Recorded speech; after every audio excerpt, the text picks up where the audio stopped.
हे ईश्वर, आखिर क्या सोच रखा है आपने अपनी संतान के लिए? दुनिया में प्रेम और शांति फैलाने के लिए आखिर क्या कीमत चुकानी पड़ेगी यीशु को?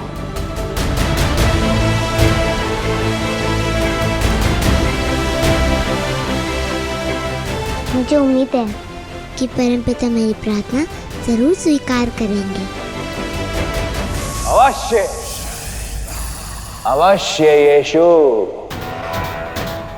ईश्वर भले ही तुम्हारी ये प्रेम करुणा वरुणा की भावना को कामना को पूरा करे ना करे, पर शैतान का वादा है तुमसे कि तुम्हारे बलिदान और त्याग की कामना को मैं जरूर पूरा करूंगा। बस फैसला मेरा होगा कि तुम्हें कब, कहां और कैसे बलिदान करना है। ये अचानक मुझे इतनी खुशी क्यों महसूस हो रही है? अवश्य कहीं किसी ने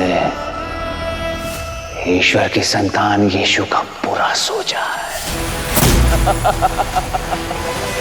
यीशु!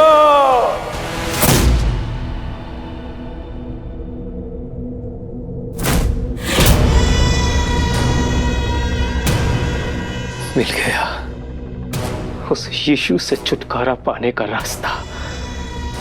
मिल गया।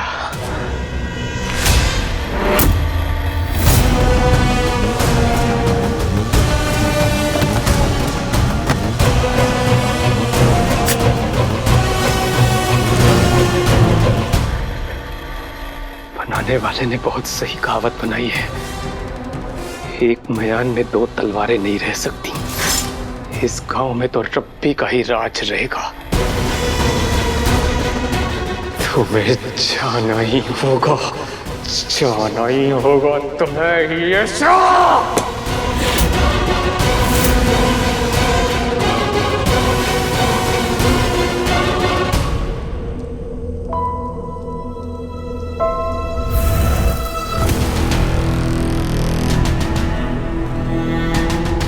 इनमें आसपास के राज्यों के उन सारे बच्चों के बारे में सारी सूचनाएं हैं जिन्होंने कभी न कभी कोई ऐसा काम किया है जो एक साधारण मनुष्य नहीं कर सकता। कहानी दिलचस्प होती जा रही है। यह ऐसा व्यक्ति है जो कुछ भी करने से पहले कई बार सोचता है।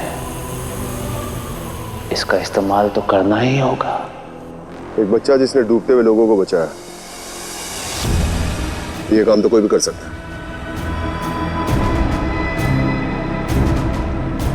एक 8 साल का बच्चा जो जहरीला दूध पी गया और बच गया। 8 साल। और वो भविष्यवाणी तो 7 साल पहले की थी। रुको, मैं तुम्हारी मदद करता हूं।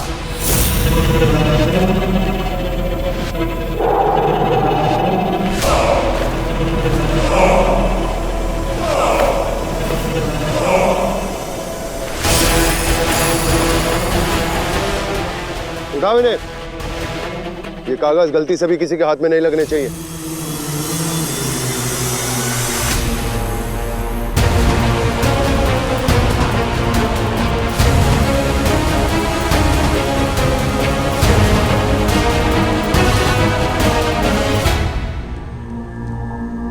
एक 7 साल का बच्चा जिसने एक मरी हुई चिड़िया को जिंदा कर दिया।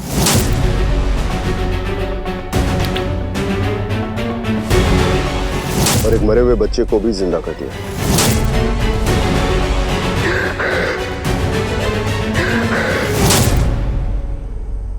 इसकी उम्र उस भविष्यवाणी से मिलती है। घोड़ा तैयार करो मेरा। मुझे इस बच्चे के विषय में सब कुछ पता करना है। बहुत खूब। शुक्र है मैं तुम्हें असली कहानी तक पहुंचाने में कामयाब हुआ।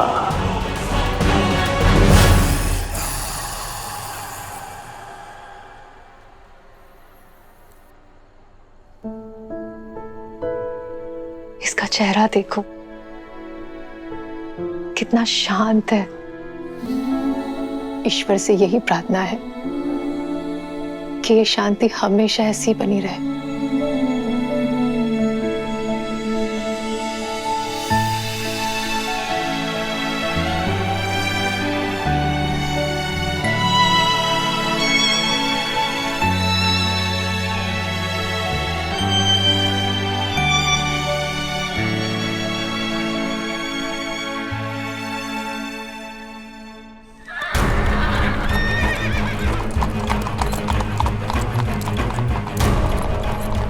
ईश्वर करे कि वो भविष्यवाणी वाली बात छूटी हो।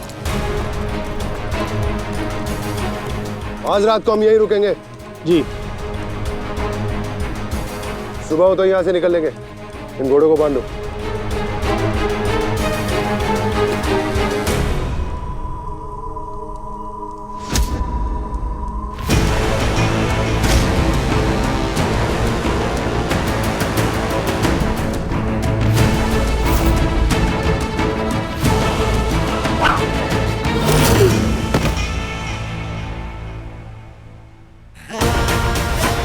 लाइए सम्राट, मैं छील देता हूँ। नहीं, इस कड़क छिलके ने मुझे बहुत परेशान किया है।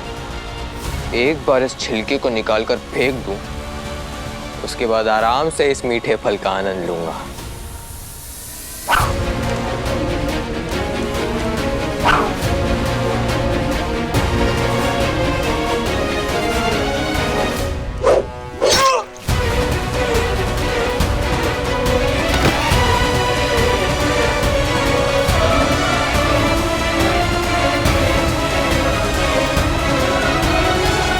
ये तो हमारे राज्य के सैनिकों में से ही एक है।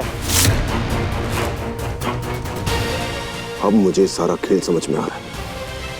छोटे सम्राट ने मुझे जानबूझकर उस छोटे बच्चे की तलाश में भेजा ताकि वो मुझे राज्य के बाहर मरवा सके। अगर ये काम वो महल में करते तो फिर से शक के घेरे में आ जाते।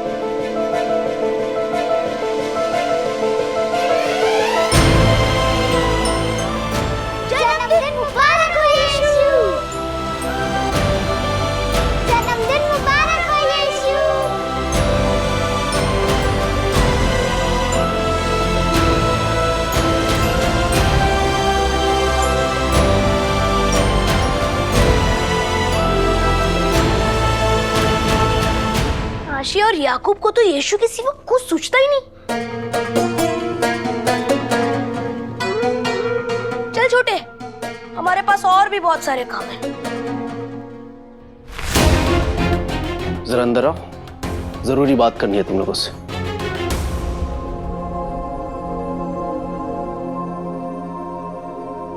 अरे वाह,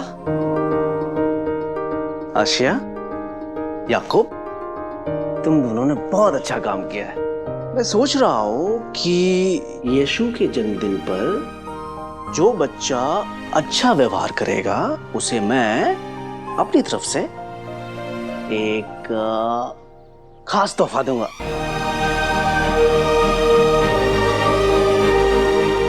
और यीशु बेटा, जन्मदिन मुबारक हो, हमेशा खुश रहो।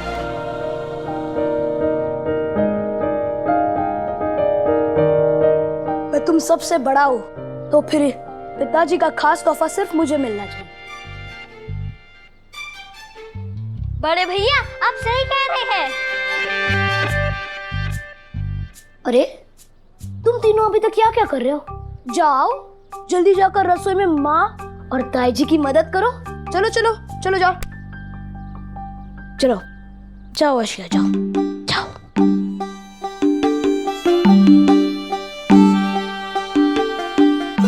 तुम देखते जाओ यीशु, मैं तुम्हारा जन्मदिन कितना खास बनाता हूँ। यीशु, ये लो, अपना मुंह पोंछ लो।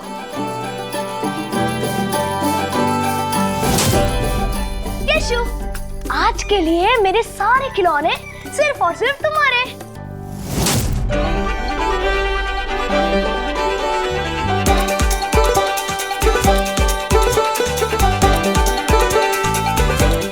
और कुछ चाहिए क्या? अरे मैरी, सब बच्चे कहाँ हैं? बस बुला ही रही हूँ। यीशु, बड़े भैया को लेकर आ जाओ, नाश्ता तैयार है। अरे अरे आराम से याको।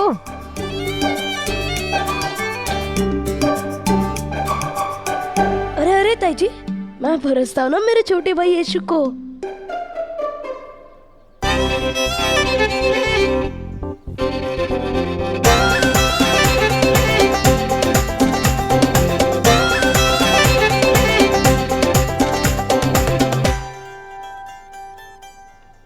धन्यवाद बड़े भैया, लेकिन मैं नाश्ता नहीं करूंगा।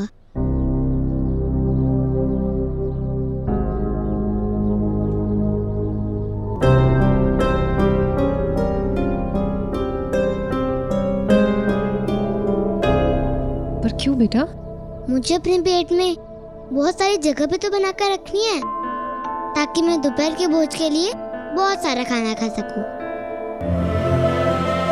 आखिर हमारे बेटे के मन में चल क्या रहा है? ये तो भोज के समय ही पता चलेगा कि ये क्या करना चाहता है।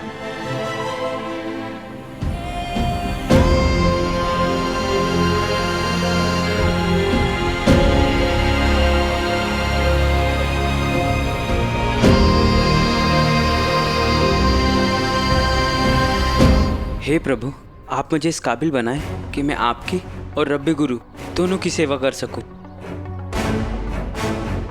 बाबा, भूख लगी है, कुछ खाने को। अगर आप कहे तो मैं आपके बनाए हुए खिलौने को बेचकर। कोई जरूरत नहीं है, हाथ भी मत लगाना। रब्बी गुरुजी ने साफ मना किया है, ना खिलौना बेचना है ना बनाना है। उनको ना बार बार मैं नाराज करके दुर्भाग्य को न्योता नहीं दूंगा। और एक दिन उपवास कर लोगे ना तो मर नहीं जाओगे। रब्बी गुरुजी के पास जा रहा हूं मैं।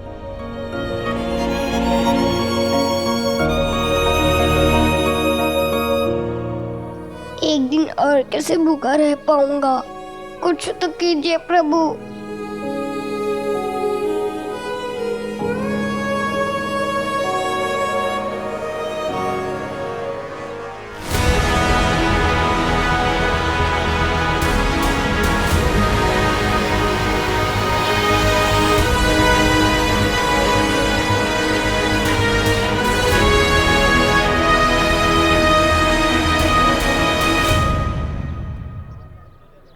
परमपिता से प्रार्थना कर रहे थे मन्नू।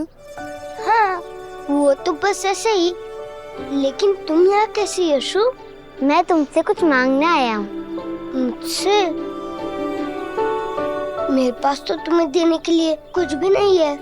है एक ऐसा तोहफा जो तुम ही दे सकते हो मेरे जन्मदिन पर।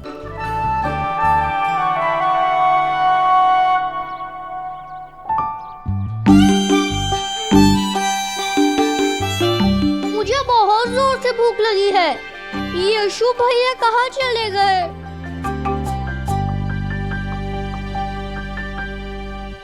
वो रहे यीशु भैया।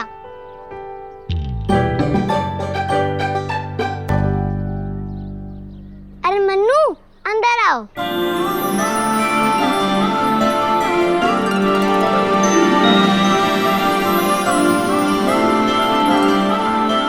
अच्छा, ये चाहता था यीशु।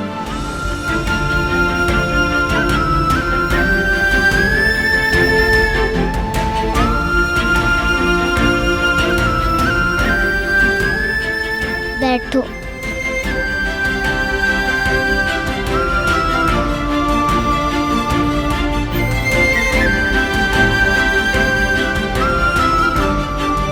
चलो, अब हम भोज शुरू करते हैं।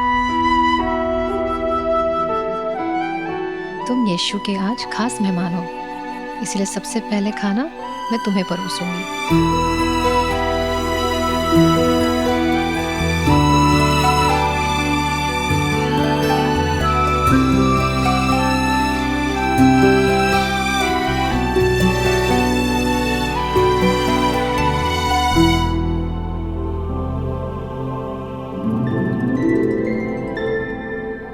लो बेटा, शुरू करो। खाओ मन्नू।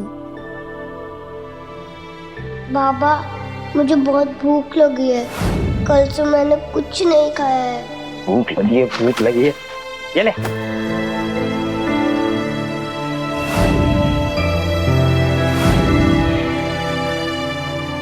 इसमें तो कीड़े हैं।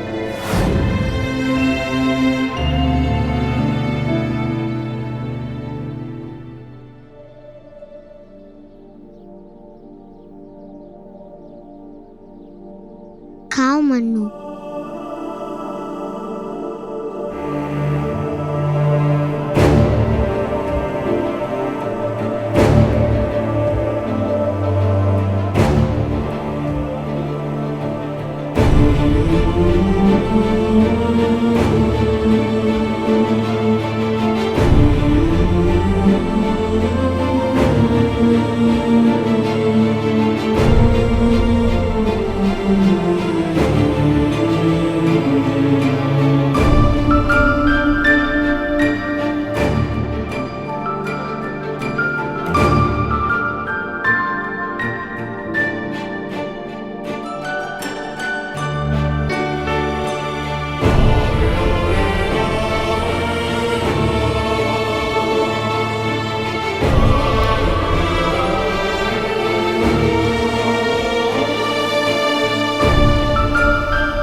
बेटे, तुम्हारे पिताजी क्या करते हैं? मेरे पिताजी रब्बी गुरुजी के लिए ही काम करते हैं।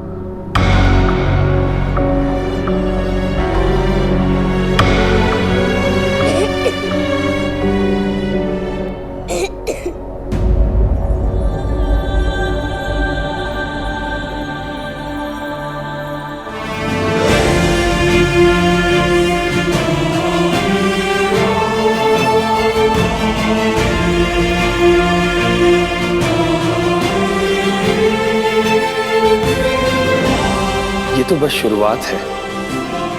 आने वाले सालों में न जाने कितने लोग होंगे जिन्हें मन्नू की तरह यीशु के माध्यम से ईश्वर का आशीर्वाद प्राप्त होगा।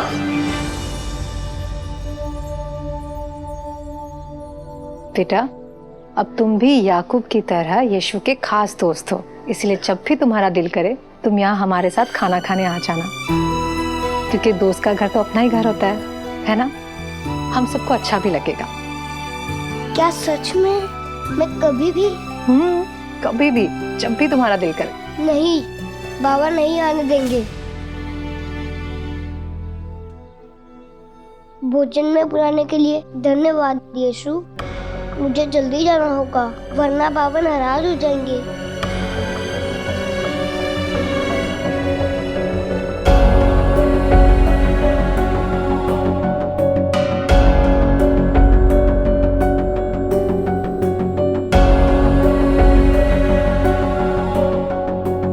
ये मन्नू के पापा है कौन जो रब्बी गुरुजी के यहाँ काम करते हैं? अरे वही मेरी चाची, जो उस दिन आप लोगों को रब्बी गुरुजी की सभा में आने के लिए खास न्योता देने आए थे, खिलौने वाला।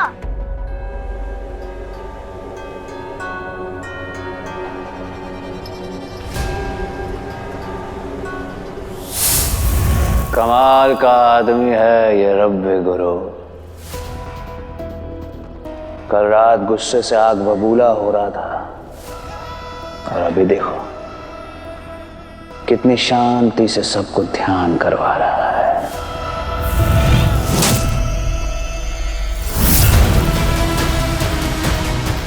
तुम्हारी करतूतों को देखना काफी दिलचस्प होगा ढोंगी बाबा।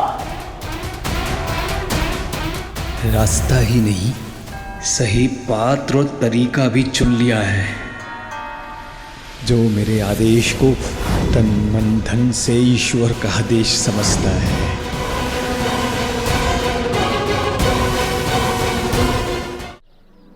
रुको मन्नू,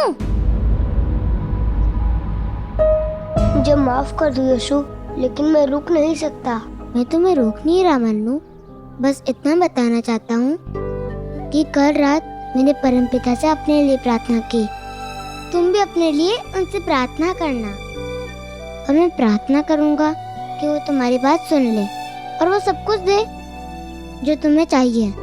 और हाँ, मेरे जन्मदिन के भोज पर आने के लिए धन्यवाद।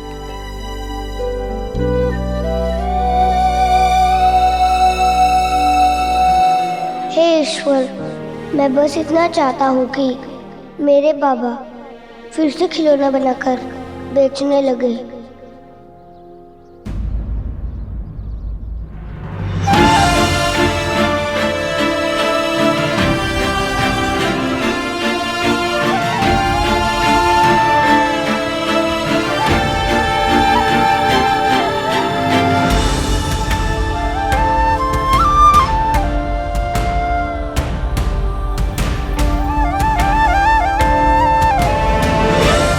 पता नहीं क्यों, लेकिन मुझे लगता है कि मुझे मन्नू का दुख दूर करने के लिए कुछ ना कुछ जरूर करना चाहिए।